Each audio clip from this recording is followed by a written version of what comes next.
Once upon a time, the fourth Dragon King of Bhutan wanted to coin the term growth national happiness. He wanted a commitment to building the economy that would serve the Buddhist spiritual values and serve their culture. This movement inspired many people, creating a political happiness movement. In 2011, the United Nations eventually adopted the resolution 65 of 309, which placed happiness on the global development agenda. Here are three questions for you to think about. The first one is, can you measure happiness with economy? The second one, does economy play a big role in determining what happiness really means? Can money make a person happy? Common Western consumerism inclines us to say that more income leads to happier lives. That is only somewhat true. Studies have shown that it takes a significant increase in income and assets for people to lead significantly happier lives. Even those at the top of the income spectrum sometimes lead unhappy lives due to things such as workload and stress. A high-income earner who earns millions a year but works very long days might not be as happy as a middle-income earner.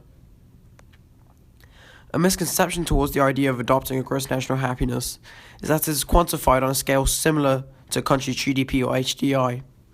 This is not possible because, first of all, it is hard to quantify happiness, and also the two, both economics and happiness, are dependent on a wide set of variables which are very hard to condense into one number. When Bhutan adopted its GNH, it was more on principle than in practice. The country instead is trying to guide public policy based on correlations between personal happiness and economic factors and indicators. In European countries, politicians are using research in the field of happiness economics to enact policies such as shorter work days. The new attitude is changing academic views to the field of economics. Economists are now adding a new variable to their research: happiness.